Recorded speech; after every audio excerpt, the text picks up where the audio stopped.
El sistema informativo de Canal 1 presenta CMI Última Emisión.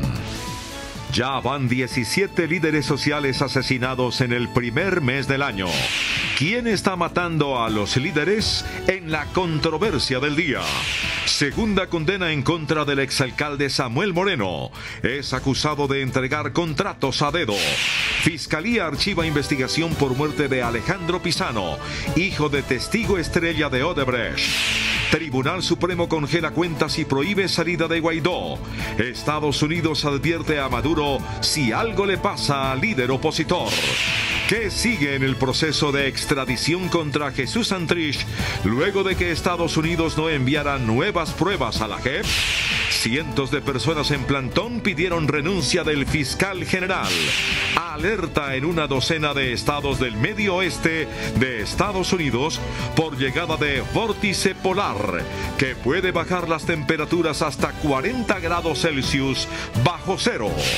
Y en deportes, Unión Magdalena suma su primer punto en la liga en su visita al Huila en Neiva.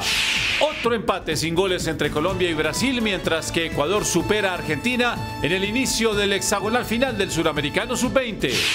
Desde el Teatro Cafam, donde se presenta la segunda temporada de Betty la Fea en las tablas, los espero con el legado de Fernando Gaitán. No me fallen. Con Inés María Sabaraín y Margarita Ortega. Buenas noches, bienvenidos a CMI Última Emisión. A 17 se elevó el número de líderes sociales asesinados en lo corrido del año. La última víctima fue Dilio Corpus Guetio, miembro de la Guardia Campesina, asesinado en Suárez, Cauca, al salir de su casa para la finca, en la vereda Santa Bárbara.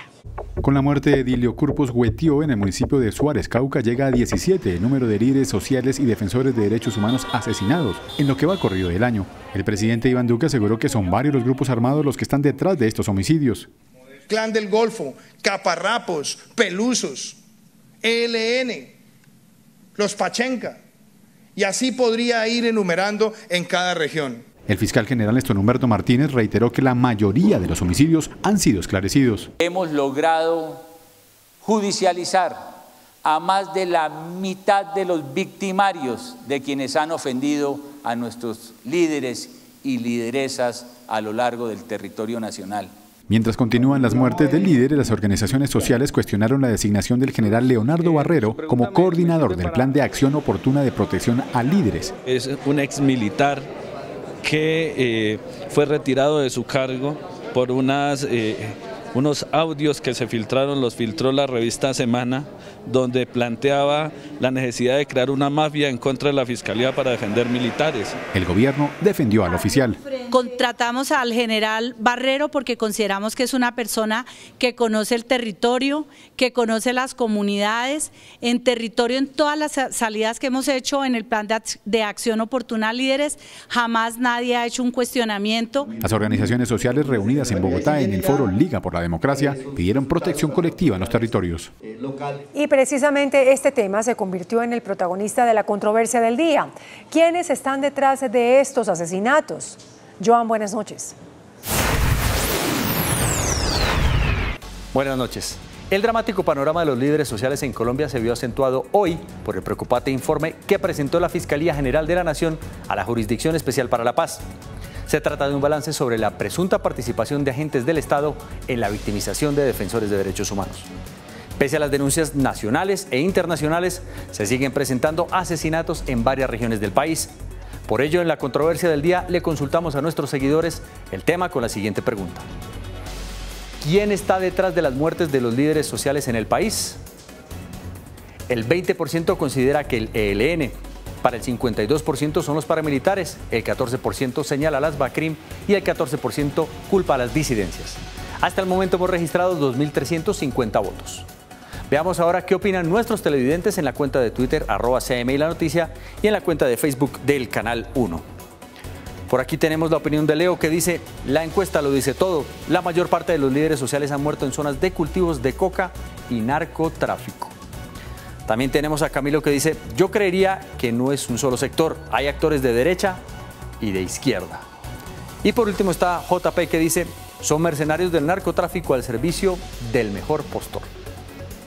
Sigan opinando y votando con el hashtag Controversia del Día en @CMI La Noticia y @Canal 1 Colombia. Mañana analizaremos un nuevo tema. Sigan con más información en CMI Última Emisión. Gracias, Joan. Un juez condenó nuevamente al exalcalde de Bogotá, Samuel Moreno Rojas. La condena se da por la adjudicación ilegal de contratos en la malla vial, Transmilenio y valorización. El juzgado 11 de Bogotá lo halló culpable de los delitos de interés indebido en la celebración de contratos, cohecho propio, peculado por apropiación agravado y concusión. Que determinan la responsabilidad del alcalde mayor de Bogotá dentro de estas actuaciones que para este estrado judicial son reprochables. El fiscal del caso aseguró que una vez más se ha hecho justicia después del detrimento que sufrió la ciudad. La pena la impone un juez, pero podía oscilar entre 25 y 30 años aproximadamente. El próximo 15 de febrero se definirá el monto de la condena.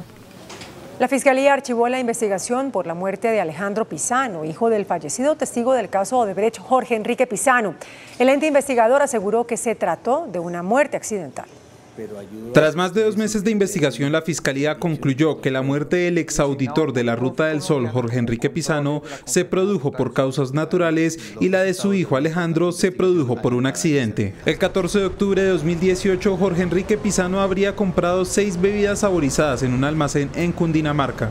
En una de esas botellas, Pisano habría mezclado la bebida con cianuro tras comprar un frasco en el centro de Bogotá. Según el fiscal, el ingeniero le confesó a varias personas que contemplaban beber la sustancia. Manifestó en distintos momentos y lugares que una opción en su periplo vital era el consumo de un tóxico. 26 días después, Pisano falleció por causas naturales, según los dictámenes médicos entregados a las autoridades. Y el 11 de noviembre, Alejandro Pisano ingirió la sustancia tóxica tras encontrar la botella en el escritorio de su papá. Bebió su contenido de manera espontánea y libre, como lo acredita en el expediente su madre y sus hermanas. Tras la conclusión se da por finalizada esta investigación en la Fiscalía, que ha generado gran polémica. El Tribunal Supremo de Justicia de Venezuela ordenó congelar las cuentas del autojuramentado presidente Juan Guaidó, prohibió su salida del país y dio luz verde para levantarle la inmunidad parlamentaria, mientras Estados Unidos advirtió a Maduro de serias repercusiones si algo le pasa a Guaidó.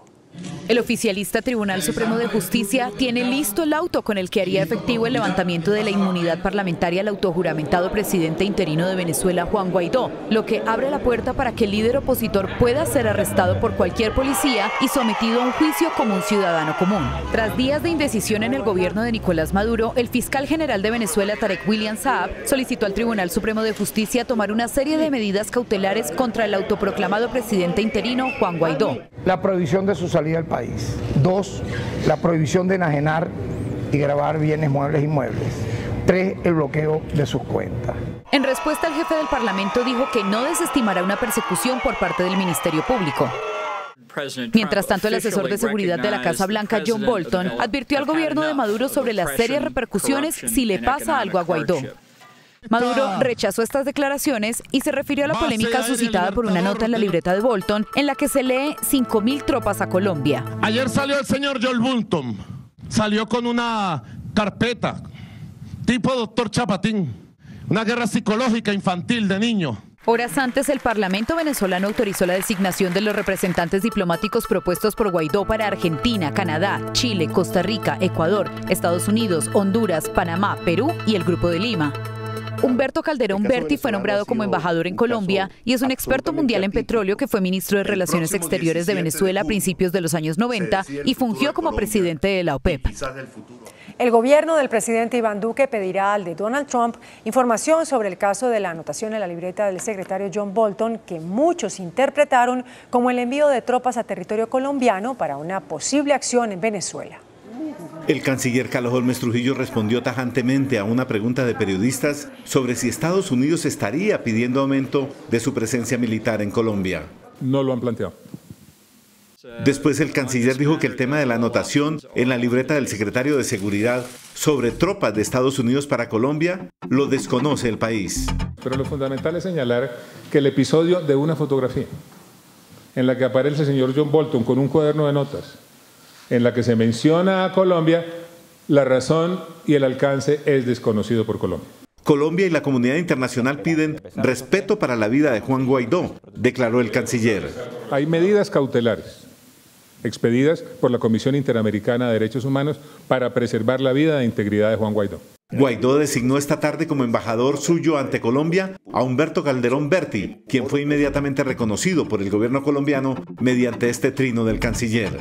Colombia anunció que promoverá la reelección de Luis Almagro en la Secretaría General de la OEA. El ministro de Defensa, Guillermo Botero, aseguró que la visita del comandante del Ejército del Sur de Estados Unidos es rutinaria y negó que tenga alguna relación con la tensión diplomática con Venezuela. El ministro Botero negó que vaya a revisar asuntos fronterizos con el general Mark Stammer y explicó que su visita está relacionada con asuntos antinarcóticos. Cientos de personas se reunieron frente a las instalaciones del búnker de la Fiscalía en Bogotá para exigir la renuncia del fiscal general Néstor Humberto Martínez. Este es el segundo plantón que se lleva a cabo en la plazoleta de la entidad por los hechos que rodearon la investigación por el escándalo de Odebrecht. La jornada transcurrió sin alteraciones de orden público. El movimiento Maíz, por el cual el concejal Holman Morris inscribió su precandidatura a la alcaldía de Bogotá, estaría dejando en el limbo su respaldo a esa aspiración, dada su situación familiar. El movimiento asegura que se tomará un espacio de reflexión y consulta interna con los líderes indígenas para definir si mantienen su apoyo a Morris. Al respecto, nuestras autoridades mayores indígenas han orientado a armonizar con pensamiento y palabra dulce para encontrar el camino correcto a tomar en las próximas consultas interpartidistas, dice el comunicado de Maíz. A partir de mañana, la Procuraduría y la defensa de Seuxis Pausias Hernández, conocido como Jesús Santrich, exnegociador del partido FARC, tendrán 5 días para presentar sus alegatos de conclusión antes de que la Jurisdicción Especial para la Paz adopte una decisión sobre la extradición del ahora político. En los alegatos, tanto la Procuraduría como la Defensa podrán exponer sus argumentos a favor o en contra de la solicitud de extradición de Jesús Santrich que hiciera el gobierno de Estados Unidos a Colombia. El plazo para entregar los documentos se vencerá el próximo 5 de febrero y a partir de ahí se elaborará una ponencia que será discutida por la sección de revisión de la JEP.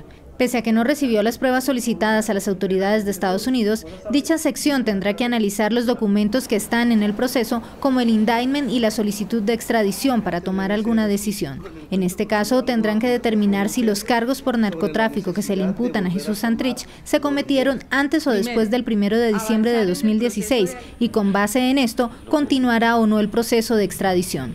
Si se llega a la conclusión de que los hechos son posteriores a esa fecha, la extradición quedará en manos de la Corte Suprema de Justicia. La JEP espera tener algún pronunciamiento a finales del mes de febrero. Preocupación por los efectos del fenómeno del Niño sobre 100 municipios que ya afrontan desabastecimiento de agua potable. Hoy el gobierno hizo un urgente llamado para que se ahorre líquido, mientras que se prepara un paquete de medidas transitorias, entre ellas elevar las tarifas a quienes desperdician agua. 391 municipios se encuentran en situación de riesgo. La alcaldía de Bogotá dio el primer paso para legalizar el bicitaxismo en la capital. Este martes empezó el censo para verificar cuántos vehículos prestan este servicio. Saber cuántos bicitaxis hay en Bogotá y cuántas personas dependen de esta actividad es lo que busca el distrito con el censo que inició este martes en 12 localidades. Este censo va a estar trabajando hasta finales del mes de abril, donde estamos invitando a los dueños, a los conductores de bicitaxis que vayan con su vehículo, porque vamos también a censar el vehículo para conocer realmente qué lo está sucediendo. Este es el primer paso para formalizar el bicitaxismo como un servicio público de transporte. Que las personas se preocupen por quedar censadas, porque en caso de que se tomen decisiones y no se requieran tantos bicitaxis, pues habrá terceros afectados que tendremos que empezar a hablar con ellos e indemnizarlos. Aunque se abre la puerta para la legalización, el distrito fue claro en señalar que los trisimóviles con motor no podrán circular, solo aquellos con pedaleo o motor eléctrico. La inclusión en el censo no significa un permiso para la prestación del servicio, será un insumo para definir dónde deben operar, cuál debe ser la oferta, qué tipo de vehículo se debe usar y cuál podría ser la tarifa. En un nuevo operativo, la DIAN retuvo en el puerto de Cartagena mercancía de contrabando proveniente de China. De acuerdo con la entidad, la mercancía identificada en 9 contenedores tenía un valor estimado de 3.980 millones de pesos. La marca de los productos, en su mayoría de aseo, fueron falsificadas. Los artículos provenientes de China tenían como destino final Venezuela. El fenómeno climatológico conocido como vórtice polar tiene en alerta al menos a una docena de estados de Estados Unidos. Cerca de una docena de estados del medio oeste de Estados Unidos están en alerta máxima ante la llegada de un frente frío proveniente del Ártico que irá descendiendo hasta alcanzar varias partes de la nación norteamericana, en donde se espera que las temperaturas caigan hasta los 40 grados bajo cero. La ola de frío y vientos helados ha provocado el cierre de cientos de colegios y ha obligado a cancelar más de 1.600 vuelos en el país, por lo que las autoridades mantienen bajo alerta a cerca de 83 millones de estadounidenses, quienes en los próximos días podrán experimentar temperaturas extremadamente bajas. Un nuevo misterio despertó un clima de sospechas en Venezuela tras el aterrizaje de un avión comercial ruso en el aeropuerto de Caracas. Un Boeing 777 de la aerolínea rusa Norwin aterrizó vacío y con doble tripulación en el aeropuerto de Maiquetía, a las afueras de Caracas, Venezuela, desatando una ola de especulaciones y sospechas teniendo en cuenta el clima de tensión política que se vive en el vecino país. A través de su cuenta en Twitter, el periodista venezolano Rafael Poleo dijo que la aeronave con capacidad para 500 personas habría llegado al país caribeño con el propósito de evacuar miembros del gobierno del presidente Nicolás Maduro. Sin embargo, hay dudas sobre si este será su objetivo final o, como sostiene la oposición, servirá para sacar 20 toneladas de oro de Venezuela. El Parlamento británico aprobó una enmienda que urge al gobierno de Theresa May a negociar con la Unión Europea una solución alternativa a la polémica salvaguarda para evitar una frontera en Irlanda del Norte después del Brexit.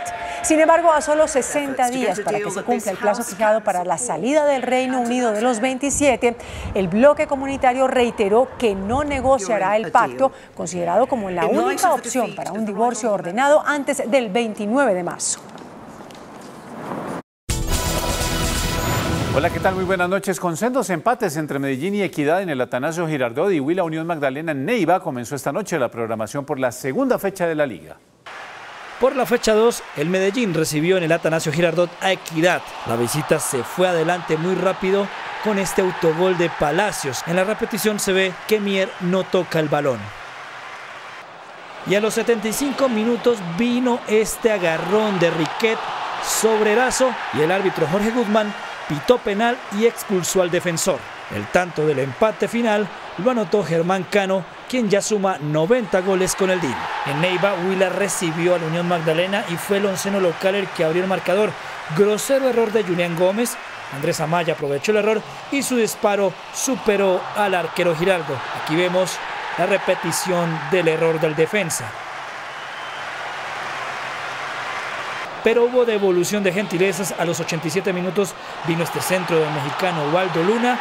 El arquero del Atlético Huila mostró una decisión pasmosa y llegó el cabezazo de Ruggeri Blanco para el empate final. El Unión sumó su primer punto en la Liga Águila 1 2019, pero no abandonó la zona de descenso directo.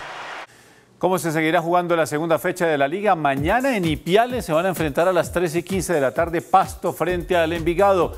Después, a las 6 de la tarde, Jaguares Deportivo Cali y Santa Fe en el Campín recibe la visita del Cúcuta Deportivo. Águilas de Río Negro a las 7 de la noche frente a Petrolera, a las 8 Bucaramanga Nacional en el Alfonso López y Junior en el Metropolitano recibe la visita de Patriotas. El jueves, 11 Caldas Millonarios a las 6 de la tarde en el Palo Grande de Manizales y América Tolima a las 8 en el Pascual Guerrero. Colombia y Brasil volvieron a empatar sin goles, también empataron Venezuela y Uruguay, pero un gol, mientras que Ecuador derrotó 2-1 a Argentina en el comienzo del hexagonal final del Suramericano Sub-20. La única jugada para rescatar del primer tiempo se dio en los minutos de adición. Centro de Vera desde la banda izquierda, pero Tolosa atropelló la pelota y su remate se fue desviado.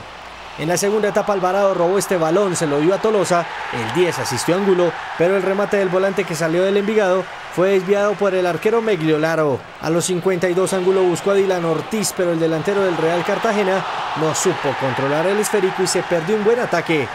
Al final fue un lánguido empate entre colombianos y brasileños. En el segundo turno, Ecuador y Argentina se midieron con el resultado opuesto del partido de Colombia. El primero llegó a los 26 minutos, el cobro del tiro libre lo ejecutó Thiago Almada, la pelota se desvió en un ecuatoriano y fue el 1-0 del albiceleste. El empate ecuatoriano llegó a los 38 minutos tras la buena acción colectiva que terminó con el derechazo de Espinosa, controlado a medias por Rofo para la definición de Campana. Y a los 73, también de pelota quieta, Ecuador lo dio vuelta gracias a José Cifuentes para el 2-1 definitivo. En el partido que cerró la jornada, Venezuela se fue arriba a los 9 minutos luego de este cobro de costado que terminó con el remate del defensor Cristian Macún para el 1-0 de la Vinotinto. Pero al 76 llegó el empate uruguayo por la misma vía, centro de costado, y quien aparece es Nicolás Acevedo para anotar el 1-1 definitivo en un hexagonal que comanda Ecuador, único ganador de la jornada. Y terminan aquí los deportes porque llega el momento de Julieta Piñeres. Feliz noche, descansen por favor. Amigos y familiares recuerdan las enseñanzas que Fernando Gaitán les dejó en la escritura y la narrativa visual. Con ellos nos conectamos después de comerciales desde el Teatro Cafam.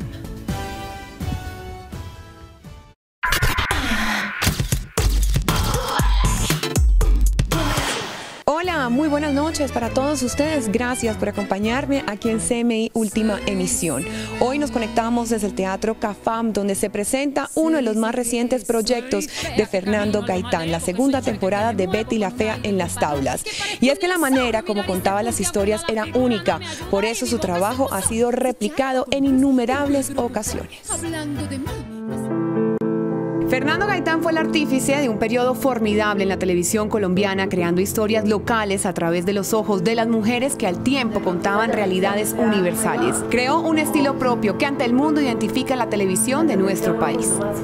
Uno dice telenovela colombiana, en el mundo dicen Café con aroma de mujer y Betty la Fea, y lo hizo un guionista autor, él es autor de telenovelas. Él hizo una mezcla rarísima que es invento colombiano, que es juntar como crónica periodística con melodrama, con comedia, y eso sale una cosa rarísima que es lo que hace que los productos de él sean muy buenos, muy investigados. La mayoría de las novelas de su autoría tuvieron adaptaciones internacionales, siendo por supuesto Betty la Fea su mayor éxito, emitiéndose en 180 países y traducida en 25 idiomas.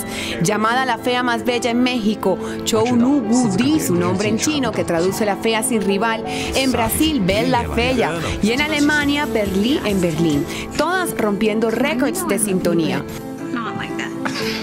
Café en su momento contó con el mismo éxito, teniendo dos versiones mexicanas, Destilando Amor y Cuando Seas Mía. Un hombre que tomaba muy en serio su profesión.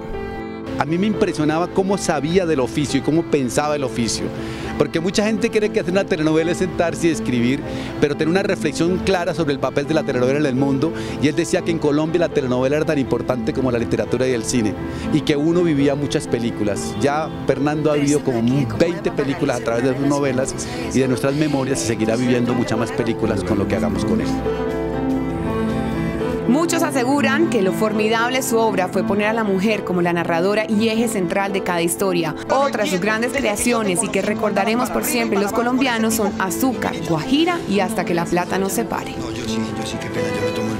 Hace menos de una semana, en uno de los últimos diálogos para televisión, Fernando Gaitán aquí en CMI nos contaba sobre la serie de proyectos que tenía para este 2019. Hoy a la 1:46 de la tarde murió en la clínica del Country Fernando Gaitán, producto de un paro cardiorrespiratorio. Amigos cercanos llegaron a solidarizarse con la familia del grande de la televisión. Fernando hizo un antes y un después en mi vida, no solo en mi vida artística, sino en mi vida personal.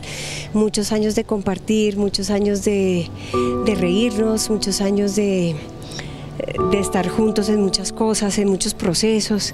Y bueno, el último proceso es Betty la Fea Teatro, que seguiremos haciéndole el honor.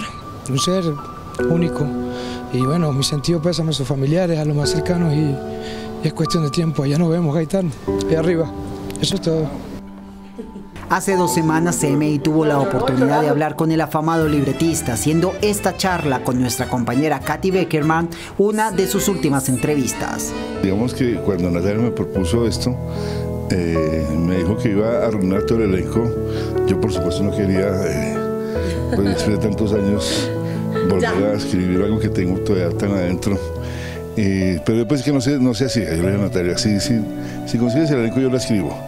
Ya tengo el elenco, te toca escribirla. Tengo otra obra de teatro, ¿Cuál? ¿De cuál se trata? Se llama Diván Rojo y está en casa desde el sábado anterior. Es otra comedia que tengo y que nos ha divertido mucho y que quiero muchísimo. A partir de mañana en la funeraria Gaviria del norte de Bogotá, sus seguidores le podrán dar el último adiós al padre de la fea más querida por los colombianos, y en la versión teatral de la clásica historia de Beatriz Pinzón Solano se le rendirá un sentido tributo. Por hoy me despido, los espero mañana con más información del mundo del entretenimiento. Que sueñen bonito, gracias por acompañarnos. Hasta aquí CMI Última Emisión. No se pierda la tercera temporada de Sin Senos Sí Hay Paraíso todos los días a las 8 de la noche. Solo aquí por el Canal 1.